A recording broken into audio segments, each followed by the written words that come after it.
करने के पश्चात आज जगत जाननी सीता मैया की इस पावन धरती सीतामढ़ी के विभिन्न प्रखंडों का भ्रमण करने के पश्चात फिर मैं शहर में हूँ, सीतामढ़ी में हूँ। और सीतामढ़ी में हमारे इन नौजवान साथियों ने जिस ऊर्जा के साथ, जिस जवानी और रवानी के साथ मेरा स्वागत किया है, मैं इस युवा शक्ति को मैं नमन करता हूँ, सैल्यूट करता हूँ।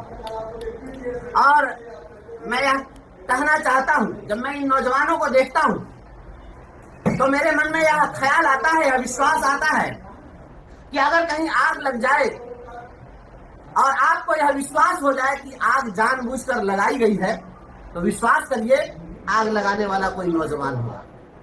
और उस आग को बुझाने के लिए बाल्टी लेकर दौड़ने वाला भी सबसे पहले कोई नौजवान होगा। मेरा यही विश्वास है। सड़क पर चलती हुई माँ बहनों के साथ अगर कोई छेड़खानी कर दे तो विश्वास करिए वह छेड़खानी करने वाला भी कोई नौजवान होगा और उस छेड़खानी करने वाले नौजवान को पीटने वाला भी कोई नौजवान होगा। यह युवा शक्ति है। लेकिन जब मैं देखता हूँ राजनीतिक परिदृश्य को, पूरे देश और राज्य की विधायिका को, तो मुझे निराशा हाथ लगती है। इस देश के अंदर जितने भी नेता हैं, कोई भी आते हैं तो कहते हैं युवाओं आगे आओ। चाहे आदरणीय मुख्यमंत्री श्री नीतीश कुमार जी हो, वो भी आएंगे तो कहेंगे युवाओं आगे आओ। मोदी जी आएंगे वो भी कहेंगे युवाओं आगे आओ। राहुल गांधी जी आएंगे वो भी कहेंगे युवाओं आगे आओ, छात्रों आगे आओ, नौजवानों आगे आओ।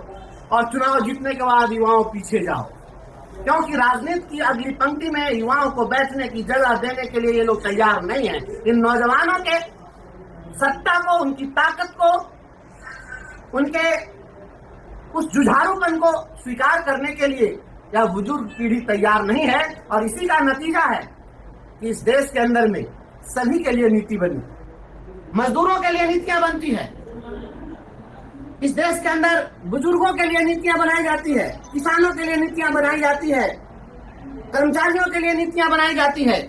लेकिन आज तक इस देश के पास कोई युवा नीति नहीं। और जिस देश के अंदर कोई युवा नीति नहीं हो, वह देश दिशाहीन ही रहेगा। जब तक युवाओं को सही दिशा नहीं दी जाएगी, तब तक वह देश, वह राज्य दिशाहीन ही रहेगा। और तलवारों की धारों पर इतिहास हमारा चलता है। जिस ओर जवानी चलती है उस ओर जमाना चलता है। इसलिए इन युवाओं को नई दिशा देने की आवश्यकता है। हम इन नौजवानों को लेकर संघर्ष करना चाहते हैं। और फिर से हम चाहते हैं, जिस प्रकार जेपी के आंदोलन ने इंदिरा की मगरूर सत्ता को हिलाकर रख दिया था, उसी प्रकार फिर से नौजवानों की इस ताकत से ये दम्भी सरकार और कथित सुशासन की सरकार की नींद को हम लोग तोड़ने का काम करेंगे। और तिरहुत स्नातक निर्वाचन क्षेत्र में जो यह चुनाव हो रहा है, यह चुनाव अन्य प्रत्याशियों के लिए चुनाव हो सकता है, हम लोगों के लिए चुनाव नहीं है। यह हम लोगों के लिए आंदोलन है, युवाओं का आंदोलन है। आज पूरे विश्व में एकमात्र डिग्री है स्नातक की डिग्री, जिस डिग्री के साथ प्रतिष्ठा जैसा शब्द जुड़ा हुआ। स्नातक प्रतिष्ठा एकमात्र डिग्री है जिसे यूनिवर्सिटी अवार्ड करके और घोषित करती है कि आप प्रतिष्ठित हो गए। लेकिन यह कैसी प्रतिष्ठा की डिग्री है कि आप एक ओर अवार्ड करते हैं कि आप प्रतिष्ठित हैं, और दूसरी ओर उस नौजवान के प्रतिष्ठापूर्ण जीवन जीने की जब व्यवस्था नहीं होती है तो वह तमंचा लेकर सड़कों पर अपराध करने के लिए मजबूर होता है।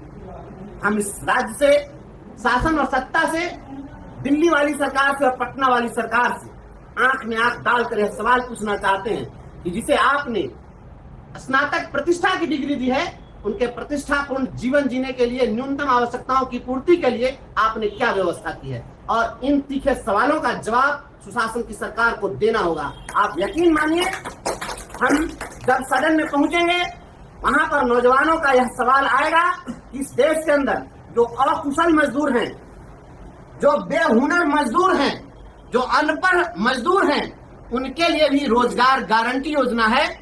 और नौजवानों के लिए बेरोजगारी भत्ता की बात करके लोग अपने आप को बहुत गर्वान्वित महसूस करते हैं। यह कितना दुर्भाग्य है। अकुशल मजदूरों के लिए, अनपढ़ गंवार लोगों के लिए रोजगार की गारंटी होगी और स्नातक प्रतिष्ठित लोगों के लिए बेरोजगारी भत्ता की बात होगी। इतनी हास्यास्पद बात हो नहीं सकती। तो शासन और सत्ता इन नौजवानों की ताकत को पहचानिए और इस देश के अंदर में केवल बिहार की मैं बात नहीं करता हूं, इस देश के अंदर में स्नातक रोजगार गारंटी योजना लागू करनी होगी आपको। अगर आपने स्नातक प्रतिष्ठा की डिग्री दी है तो प्रतिष्ठापूर्ण जीवन जीने के लायक इन्हें रोजगार का अवसर भी उपलब्ध कराना होगा। हम बेरोजगारी भत्ता की बात नहीं करते, इनको छलना ठगना नहीं चाहते हैं। और संघर्ष होगा, इस संघर्ष में विश्वास करने वाले सभी लोगों का साथ और सहयोग चाहिए। राजनीति की नई दिशा तय होगी, राजनीति को एक नई धारा, राजनीति का एक नया अध्याय शुरू होगा। इसी संकल्प के साथ हम सीतामढ़ी में हैं। आप समस्त युवाओं को फिर से मैं सलाम करता हूं, आपके हौसले को, आपके इरादे को मैं प्रणाम करता हूं और जगत जानकी सीता मैया से मैं प्रार्थना करता हूं इस धरती पर आकर कि आप हमें वह सामर्थ्य दीजिए कि हम इन नौजवानों की, इन बेरोजगारों की, संविदा पर बहाल लोगों की, शिक्षकों की, वित्त रहित शिक्षकों की, डाटा एंट्री ऑपरेटर हो, रसोईया हो, टोला सड़क हो, तालीमी मरकज हो, किसान सलाहकार हो, मनरेगा मजदूर हो, रोजगार सेवक हो, तमाम शोषण के शिकार सभी लोगों की लड़ाई हमें लड़नी है। इस लड़ाई के लिए मैं सीता मैया से शक्ति की आराधना करता हूं, इनको मैं नमन करता हूं, यही याचना करता हूं। तमाम साथियों को बहुत बहुत धन्यवाद। नीति है जी, जब हम लोगों ने स्थानांतरण नीति में आवेदन पत्र प्राप्त किए थे तो कल तक 2,60,000 लोगों ने अपना रिक्वेस्ट अपलोड किया था। और माननीय मुख्यमंत्री जी ने जो घोषणा की है वो सक्षमता पास जो अभ्यर्थी हैं, जो विशिष्ट शिक्षक हैं, उसके बारे में उन्होंने निर्णय लिया, जिसकी घोषणा भी माननीय मुख्यमंत्री जी ने की जी। लेकिन इसके इतर जो बाकी लोग हैं, जैसे काफी बीमार जी टीचर्स थे, जिनके बच्चे बहुत बीमार थे, पति पत्नी के मामले थे, और बीपीएससी के टीचर तो बहुत दूर दराज में पोस्टिंग थी, जो बहुत समय से सोच रहे थे कि कहीं करीब, अपने घरों के करीब पोस्टिंग हो। ये लोग उस वेबसाइट पे उन लोगों ने अपना आवेदन दिया था और 2,60,000 के आसपास जो आवेदन पत्र थे उसमें मोटा मोटी इन लोगों ने जो बीमारी और ये सब थे, ये अपने में 10,000 थे और बाकी महिलाओं के अलग थे। तो हम लोगों ने सबसे कहा है कि आप अपना अभ्यावेदन दीजिए। ये कोई ट्रांसफर पोस्टिंग का कोई ऑर्डर नहीं है, लेकिन आप अपना रिप्रेजेंटेशन दीजिए। जैसे डिपार्टमेंट में आते हैं, आप रिप्रेजेंटेशन देते हैं और हम लोग इस पूरे रिप्रेजेंटेशन को इकट्ठा करेंगे, देखेंगे किस प्रकार के कितने मामले हैं और इस पर अगर तरह समस्या वही बिंदु हैं जो हम लोगों ने पुराने वेबसाइट में अंकित किए थे। तो वही सारे मामले हैं, पति पत्नी के मामले हैं, बीमार बच्चे हैं, बीमार हैं, और जहां तक संभव हो हम लोग जो दूर पोस्टेड हैं उनका भी मामला टेकअप करेंगे। इसलिए हम लोग का ये मानना है कि टीचर को तनाव मुक्त रखने का है। स्कूल में ऐसा पढ़ाई ना हो और तनाव में रहें कि अब मैं क्या करूं, कोई सुनवाई नहीं है, तो तनाव मुक्त करने का, तनाव मुक्त वातावरण।